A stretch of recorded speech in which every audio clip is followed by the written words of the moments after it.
તો નમસ્કાર ખેડૂત મિત્રો, ભગવાન સૌને સુખી રાખે ને શરૂઆત મારા ખેડૂત મિત્રોથી કરે. બરાબર, તો આજે આપણે મરચી વિશે પૂર્ણ માહિતી લેવા જઈ રહ્યા છીએ. તો મરચીમાં કઈ કઈ વેરાયટીઓ આ વર્ષે વાવવા જેવી છે એ આપણે ખાસ જોશું, અને એનું વ્યવસ્થાપન જોશું કે આપણે જીવાતમાં કઈ રીતના એનું વ્યવસ્થાપન કરશું, ખાતરમાં કઈ રીતના કરશું, અને આપણે કઈ રીતના એમાં વાવેતર કરશું. બરાબર, તો પેલા મરચીની વેરાયટીઓ વિશે આપણે જાણી લઈએ કે ખેડૂતોને જનરલી પ્રશ્ન એવો હોય છે કે વાયરસ વધારે આવી જતો હોય છે. તો એમાં પહેલો મુદ્દો એ છે કે વાયરસ જેમાં ઓછો આવતો હોય એવી વેરાયટીઓ સિલેક્ટ કરવી. તો તમારા માટે અમે થોડીક છાટેલીએ છીએ જેના તરફ તમારું ધ્યાન દોરું. તો જો જે ખેડૂત મિત્રો 730 સેગમેન્ટનું મરચું વાવતા હોય એના માટે ઉબુન્ટુ 365 છે, નામધારી 2401 છે, સુકેતોનું પ્રાડો છે, અને એસએન હાઈવેજનું કાશી કરીને મરચું જે આવે છે. આ જે 4 થી 5 વેરાયટીઓ છે એ ખૂબ જ સારી માર્કેટમાં ચાલે છે અને એમાં વાયરસ પણ ઓછો આવે છે. એમાં ખાસ ઉબુન્ટુ 365 જે વેરાયટી છે એમાં સૌથી ઓછો વાયરસ આવે છે. બરાબર, પછી આપણે જે પીળી મરચી છે જે આપણે સાનિયા સેગમેન્ટ તરીકે ઓળખીએ છીએ, તો એમાં જે 702 વેરાયટી છે, નિધિ 505 વેરાયટી છે, ઝાયગોટનું એટીએમ 466 છે, અને સુકેતુનું મીવા છે. પ્લસ જે એમાં ખાસ વેરાયટી એમાં માસ્ટર જે કરીને આવે છે એમાં આપણે વાયરસ ગયા વર્ષે ઓછો જોવા મળ્યો હતો. તો એ ખેડૂતોને સજેશન છે કે વધારે વાવે. જે ખેડૂતો રેવા સેગમેન્ટ એટલે કે લીલા મરચામાં જે વાવે છે, બરાબર, એમાં ઉબુન્ટુ સીડ્સનું 1811 છે, રેવા છે, અને કર્તવ્યનું પદ્મા છે. બરાબર, પછી જે G4 સેગમેન્ટમાં મરચી વાવે છે એના માટે સ્પાઇસી કરીને એક વેરાયટી આવે છે જેમાં સૌથી ઓછો વાયરસ આવે છે. બરાબર, પછી એમાં જો એમાં મોટા સેગમેન્ટમાં થોડોક જવા માંગતા હોય તો એમાં નામધારી 2701 કરીને વેરાયટી આવે છે, એ પણ ખૂબ સારું ઉત્પાદન આપે છે. અને માઇકોનું તેજા 4 આ વેરાયટીઓ છે એ સારામાં સારું ઉત્પાદન આપે છે અને એમાં વાયરસ પણ ઓછો આવે છે. જો તમારે વઢવાણી સેગમેન્ટમાં જવાની ઈચ્છા હોય તો વઢવાણી સેગમેન્ટમાં નામધારી 2560 એ સારામાં સારું ઉત્પાદન આપે છે. અને જો તમે લાંબી વેરાયટીમાં જવા માંગતા હોય જેમાં નામધારી 2460 છે, પછી સિતારા છે, નોવા છે, મગધીરા છે, સેમિનિસનું 1049 છે, અને વિક્રાંતા ઝેબ્રા છે. આ જે વેરાયટીઓ છે એ લાંબા મરચા આપે છે અને ઉતારો પણ વધારે આપે છે. જો આટલી વેરાયટીઓ છે અમે બધા વેરાયટીઓથી અલગ રાખેલી છે, અને એમાં જે સારી વેરાયટીઓ છે તમને કહી દઉં કે 730 સેગમેન્ટમાં ઉબુન્ટુનું 365 છે, પટલી મરચીમાં ઉબુન્ટુ માસ્ટર છે, લીલા મરચામાં 1811 છે, બરાબર, અને જે G4 સેગમેન્ટ છે એમાં સ્પાઇસી કરીને વેરાયટી છે. આ બધી વેરાયટીઓ બહુ સારું રિઝલ્ટ આપેલું છે ગયા વર્ષે, એટલે આ વર્ષે ખેડૂતો હું ધ્યાન દોરવા માંગુ છું. પ્લસ કે હવે આપણે આગળની વાત કરીએ તો આપણે જે બેડ છે કે જે આપણે રોપા કરીએ છીએ રોપાનો બેડ આપણે કઈ રીતના કરીશું. બરાબર, એ આપણું બીજું સેગમેન્ટ છે.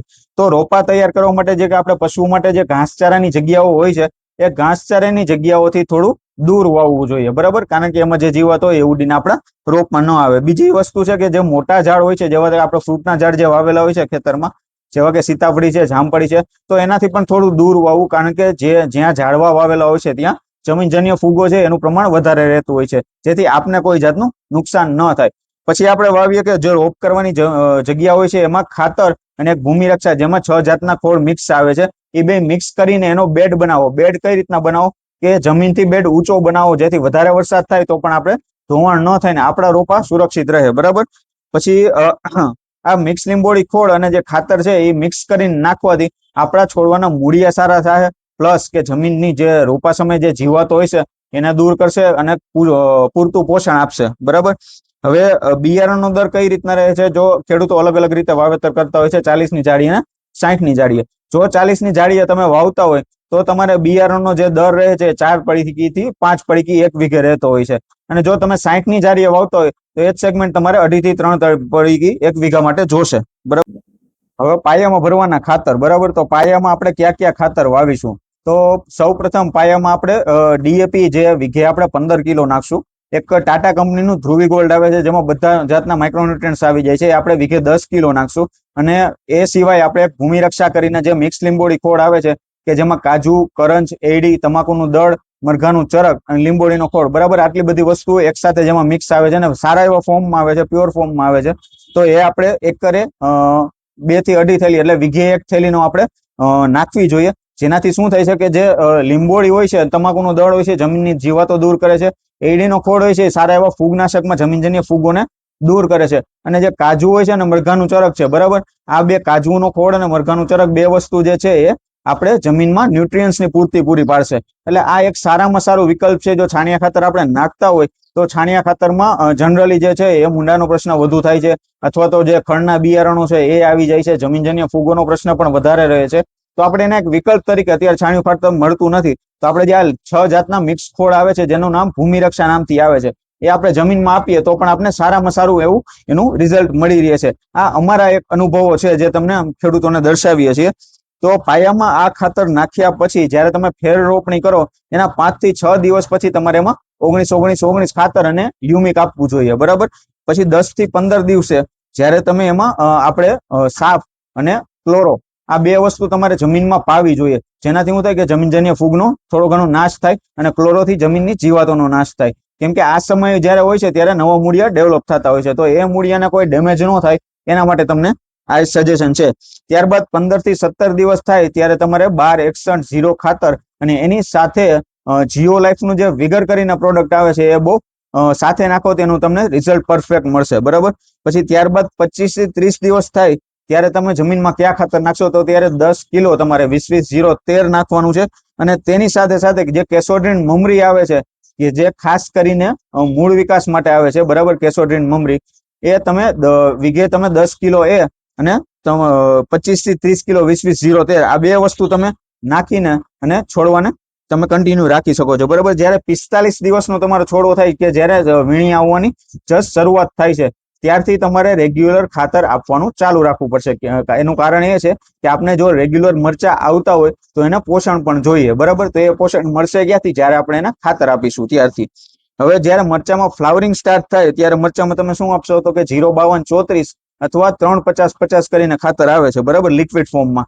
એ બે માંથી તમે એક આપી શકો છો. અને સાથે સાથે તમારે બોરોન નાખવું ફરજિયાત છે, કારણ કે ફ્લાવરિંગ ડ્રોપનો ટાઈમ હોય છે, ફૂલ ખરી ના જાય એના માટે બોરોન આપવું ખૂબ જરૂરી છે.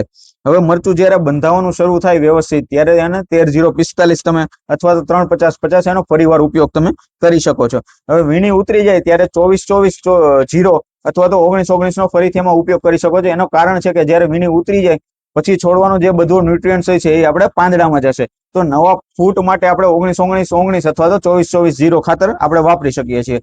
તો આ જે વસ્તુ છે કે વીણી ઉતાર્યા પછી આ ખાતર આપવું, ફ્લાવરિંગ ટાઈમે આ ખાતર આપવું, આનું વ્યવસ્થાપન આપણે રેગ્યુલર કરતું રહેવું પડશે, જેથી લાંબા સમય સુધી આપણી મરચી ટકી રહે, બરાબર. તો ખેડૂત મિત્રો આ એક વસ્તુ થઈ કે ખાતરના વ્યવસ્થાપનની. હવે આપણે આગળ જોઈશું કે જીવાતો કઈ કઈ આવે છે. તો મેઇન જે ખેડૂતોને નડતર રૂપ જીવાતો છે જેવી કે થ્રિપ્સ છે, સફેદ માખી છે, બરાબર. આ બે મેઇન નડતર જીવાતો મરચીમાં આવે છે. હવે થ્રિપ્સ ને સફેદ માખી નહીં, આ બે જીવાતોને તમે કંટ્રોલ કઈ રીતના કરશો, તો કે જયારે મરચી વાવો ત્યારે એનું બોર્ડરિંગ જે હોય છે એ બોર્ડર આપણે ગલગોટાનું કરવું જોઈએ જો શક્ય હોય તો. કારણ કે જે ગલગોટા છે એક ટ્રેપ ક્રોપ તરીકે વપરાય છે, જે મોટા ભાગની જીવાતો પોતાનામાં ખેંચી લે છે, બરાબર. અને ન્યા ફુવારો કરવાથી આપણે સારું એવું રિઝલ્ટ મળી શકે છે. જે જનરલ જે ખેડૂતોને દવા બાબતે તમારે જાજુ નથી કહેવાનું, કારણ કે દવા બાબતે ખેડૂતોને જાજી ખબર હોય છે કે થ્રિપ્સનું ને લીલી પોપટીનું વ્યવસ્થિત અથવા તો સફેદ માખીનું વ્યવસ્થાપન કઈ રીતના થાય, બરાબર. જો મેઇન પ્રશ્ન છે એના તરફ આપણે વળીએ કે વાયરસ જે છે તો વાયરસનો કંટ્રોલ કઈ રીતના કરવો. તો હવે વાયરસ જે વસ્તુ છે એ લીફ વાયરસ હોય અથવા તો મોઝેક વાયરસ હોય, એ સફેદ માખી અને થ્રિપ્સ આ બે જીવાતોથી ફેલાતી હોય છે. જો આપણે આ બે જીવાતોને અટકાવીએ તો આપણે વાયરસ અટકતો આપણા છોડમાં અટકી જાય છે. એ સિવાય જો તમારે વાયરસ ન આવ્યો હોય અને તમારે અગાઉથી વ્યવસ્થાપન કરવું હોય તો જીઓ લાઈફનું નો વાયરસ કરીને ચીલી સ્પેશિયલ પ્રોડક્ટ આવે છે, બરાબર. એ નો વાયરસ તમારે શું કરશે કે આખું માથે કવરિંગ કરી દેશે. કવરિંગ થી શું થશે કે તમારો જ્યાં જે નહીં આવ્યો હોય વાયરસ તો તમારા છોડમાં નહીં આવવા દે, અને જો આવી ગયો હોય છે તો એને આપણે આગળ વધતા અટકાવશે. હવે જો ન આવ્યો હોય તો એનો 50 ml 15 દિવસના ગાળે સ્પ્રે રેગ્યુલર કરવો જોઈએ. અને જો તમારામાં છોડમાં વાયરસ આવી ગયો હોય તો એનો 70 ml 70 થી 80 ml તમારે 7 થી 10 દિવસે રેગ્યુલર સ્પ્રે કરવાનો રહેશે. નો વાયરસ સાથે સાથે આપણે જે માઇક્રોન્યુટ્રન્સ છે એ પણ રેગ્યુલર આપતા રહેવા જોઈએ, કારણ કે વાયરસ આવવાથી છોડવો નબળો પડે છે, બરાબર. તો આપણે જોઈને રેગ્યુલર આપણે પોષણ એને આપશું તો પણ એ આપણે ઉત્પાદન રેગ્યુલર કરી રહેશે, બરાબર.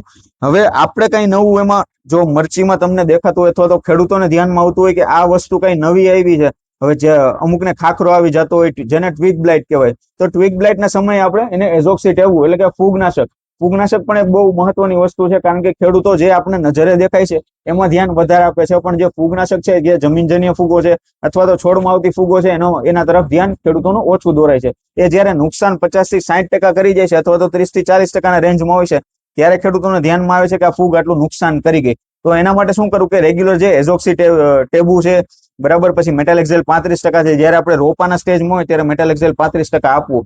ઘણા ખેડૂતોને પ્રશ્ન હોય કે ડોકું પડી જાય છે, બરાબર? તો ડોકા પડવા માટે જેને આપણે ડેમ્પિંગ ઓફ ની રોગ કહીએ છીએ એ એમાં લાક્ષણિકતાઓ એની હોય છે. તો એના માટે મેટાલેક્સેલ 35% આપવાથી આપણે એનાથી બચી શકીએ છીએ. પછી જયારે ખેડૂતોને અમુક સમયે જયારે લાંબો સુકારો હોય કે આખા સાહ લેવાઈ જતા હોય, બરાબર, આવું ઘણી વાર ખેડૂતો કહેતા હોય છે, ત્યારે પણ આપણે મેટાલેક્સેલ 35% આપી શકીએ છીએ. પણ પાંદડામાં ડાઘ થતા હોય, એન્થ્રેકનોઝ હોય, એન્થ્રેકનોઝ એટલે આપણે જે મરચું પોચું પડી જાય, ડાઘનો ભાગ હોય એ પોચો પડી જતો હોય, તો એ બધી વસ્તુમાં આપણે માઇક્રોન્યુટ્રિયન્ટ સાથે સાથે જ્યારે જેમ કે ન્યુટ્રીબિલ્ડ છે, બરાબર, રાકોલ્ટો કંપની ન્યુટ્રીબિલ્ડ છે, એક સારામાં સારું માઇક્રોન્યુટ્રિયન્ટ આપણે ગણી શકીએ. પછી BSF નું લિબ્રા TMX છે, એ પણ સારું એવું માઇક્રોન્યુટ્રિયન્ટ ગ્રેડ 4 આપણે આપે છે, બરાબર. એની સાથે આપણે જો એઝોક્સી ટેબુ અથવા તો એઝોક્સી ડાયફેનાકોનાઝોલ આપીએ તો એનાથી આપણે સારું એવું નિયંત્રણ મળી રહે છે. છતાંય આ સિવાય કોઈ ખેડૂતોને નવા પ્રશ્ન હોય કે કોઈ નવો રોગ દેખાતો હોય તો જે નંબર આપેલા છે તમને સ્ક્રીનમાં, એ નંબર ઉપર ફોટા મોકલીને મને ફોન કરવા વિનંતી. અને ચેનલને સબસ્ક્રાઇબ જરૂર કરજો, અને આવી નવી માહિતી તમને મળતી રહે એના માટે અમારી સાથે જોડાઈ રહેજો.